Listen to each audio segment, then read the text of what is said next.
মিথ্যা নয়, সত্যই সুন্দর, আর সত্য প্রকাশের মাধ্যমেই সার্থক হয়ে ওঠে আমাদের কোরবানি। তাহলে পূর্ণতা পাবে আমাদের কুরবানির ঈদের আনন্দ। দিনার ভাই, এইবারে কি বলেন তো? তুমি বলো। এইবারে উপস্থিত দর্শকদের নিয়ে দর্শক পর্ব। এই পর্বে আমরা দম্পতিকে মঞ্চে আমন্ত্রণ জানাবো। কিন্তু সেই সৌভাগ্যবান দম্পতি কারা হবে এবং কিভাবে বেছে নেব আমরা সেক্ষেত্রে করব ভাগ্য পরীক্ষা। ভাগ্য পরীক্ষা। দর্শক, আপনাদের সবার হাতে একটি আমন্ত্রণ পত্র রয়েছে এবং সেই আমন্ত্রণ পত্রের পেছনে একটি কবিতার লাইন লেখা আছে। লাইনটি হচ্ছে, আতা গাছে তোতা পাখি, ডালিম গাছে মৌ, এত ডাকি তবু কথা কও না কেন বউ। আরেকটু ধৈর্য ধরতে হবে। তার আগে জানতে চাই, আপনি কি সিঙ্গেল? হ্যাঁ, সিঙ্গেল। আমরা দুঃখের সাথে জানাচ্ছি, আমাদের খেলার নিয়মটি হচ্ছে শুধুমাত্র কাপলরা এই মঞ্চে আসবে। আপনাদের ভেতরে দম্পতি কে কে আছেন? আমরা দুইজন কাপলকে পেয়ে গিয়েছি। দর্শক সারিতে রয়েছে আমাদের সহযোগী, ওনাদেরকে অনুরোধ করব আমাদের দর্শকদের মঞ্চে নিয়ে আসার জন্য। প্রথমে আপনাদের দিয়ে শুরু করি। আপনাদের অনুরোধ করছি দর্শকদের সামনে আপনাদের পরিচয় তুলে ধরার জন্য। আমি এটিএম মাকসুদুল হক, আমি একজন গণমাধ্যম কর্মী। আমি দিলরুবা, বন অধিদপ্তরে আছি। এখন আপনাদের পরিচয়। আমার নাম জাহিদ, আমি একজন অভিনয় শিল্পী। আমি ফৌজিয়া জাহিদ এবং আমি একজন বিউটিশিয়ান। আনন্দমেলা থেকে ঘোষণা দেওয়া হয়েছিল যে দর্শকদের জরিপে 2 জন উপস্থাপককে নির্বাচন করতে হবে এবং আমি দিনার ভাই আপনাদের জরিপে নির্বাচিত হয়েছি, এজন্য আমরা আপনাদের কাছে কৃতজ্ঞ। এই ভোটিংয়ে যে দর্শকরা অংশগ্রহণ করেছেন তাদের মধ্য থেকে আমরা এক দম্পতিকে নির্বাচন করেছি। সেই দম্পতিকে মঞ্চে আসার জন্য অনুরোধ করছি। ঈদ মোবারক। ঈদ মোবারক। আমি আমির পারভেজ, অভিনয় করছি। আমি জাকিয়া এমি, একজন উপস্থাপিকা এবং অভিনেত্রী। আমরা খেলা শুরু করছি। প্রথমেই আমি এখানে দম্পতি যারা আছেন সেই স্ত্রীদেরকে একটি করে প্রশ্ন করব, যার উত্তর আপনারা দেবেন।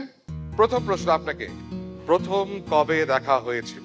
আমাদের প্রথম দেখা হয়েছিল, আমি তখন ইউনিভার্সিটি ফার্স্ট ইয়ারে ভর্তি হয়েছিলাম 2013 সালের মার্চ মাসের 17 তারিখ। বাহ, উত্তর সঠিক হয়েছে। রাইট। দ্বিতীয় প্রশ্ন আপনাকে, সিনেমা হলে গিয়ে শেষ কোন সিনেমা দেখেছেন একসাথে? শেষ এবং প্রথম। নামটা কি জানতে পারি? পোড়ামন 2। এবারে আপনার পালা। আপনার জন্য প্রশ্ন হচ্ছে, শেষ ঝগড়া কবে করেছেন? আজকেই করেছি। কি এখনো চলছে না শেষ হয়েছে? না। আচ্ছা দিনার ভাই, আপনার সাথে আপুর ঝগড়া হয়? আপনি জানেন লাস্ট কবে ঝগড়া হয়েছে? না, ঝগড়া হয় না, কারণ ঝগড়া তো হয় হচ্ছে দুজন মিলে যখন করে সেটা। যখন একজন বলে একজন শোনে, সেটা কোনো ঝগড়া বলে না। আমি সেই শোনার দলের লোক। বাহ, অসাধারণ। সবাই এরকমই স্বামী পাক। যাক, আপনাদেরকে থ্যাংক ইউ সো মাচ। এখন আমাদের খেলার পর্ব শুরু করতে হ্যাঁ, যাচ্ছি। খেলার পর্ব শুরু করব। এই খেলায় আপনাদের যেটা করতে হবে, স্ত্রীর বিশেষ কোনো একটি মুহূর্ত স্বামী অভিনয় করে দেখাবে এবং স্বামীর কোনো একটি অংশ স্ত্রী অভিনয় করে দেখাবে। তাহলে আমরা কেন এখানে আছি? আমরা সরে যাই, ফ্লোর ওনাদেরকে দিয়ে দেই। তিনি যখন আমার উপর রাগ করেন, সবার আগে কথা বলা বন্ধ করে দেন, আর আমি কি করি, তার পেছন পেছন ছুটি, ঠিক এইভাবে করে। তারপর তা তো কাজ না হলে কান ধরি, সরি সরি সোনা, মাফ করে দাও। আর তিনি যখন তার কম্পিউটার নিয়ে ব্যস্ত হয়ে যায়, তখন আমার অবস্থা যেটা হয়, আমি ডাকছি তাকে, তুমি একটু খেতে আসো। তিনি টাইপ করেই যাচ্ছেন, স্ক্রলিং করেই যাচ্ছেন। দেন তাকে যখন আমি আবার একটু করে বলি খাবার কিন্তু ঠান্ডা হয়ে যাচ্ছে, তখনও সে বলে আর মাত্র 5 মিনিট। এভাবে সে করতেই থাকে। তখন আমি বলি যে এই কম্পিউটার, এটা হচ্ছে আমার সতীন। এতক্ষণ পরে আসছো কেন? তোমার মনে নাই তোমাকে ছাড়া যে আমি খেতে পারি না? এখন কয়টা বাজে বলো? তোমার মেয়ে আজকে কি করছে জানো? তোমার মেয়ে পড়ালেখা তো করে না, শুধু আব্বা আব্বা করে।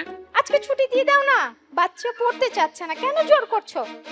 আহা, আমাকে এত দেরি করে চা দিলে, চা তো ঠান্ডা হয়ে গেল, আরেকবার দাও না। রাতের বেলা আসলে জিজ্ঞেস করি যে খাবো, চলো একসাথে খাই, তখন বলে যে না আমি খেয়ে নিচ্ছি, তুমি খাও। এই ভদ্রলোক যখন বাসায় আসে খুব ক্লান্ত, এমন হয় সোফা পাইলো, ফোন, টিভি দেখতেছে, ফোন। দিন শেষে আমিও তাকে ভালোবাসি, সেও আমাকে ভালোবাসে। অসাধারণ। অসাধারণ।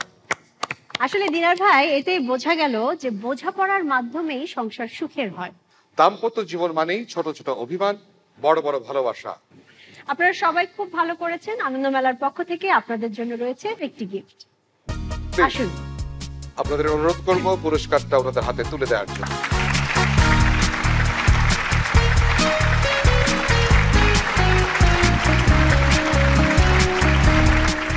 আপনাদের সবাইকে অসংখ্য ধন্যবাদ।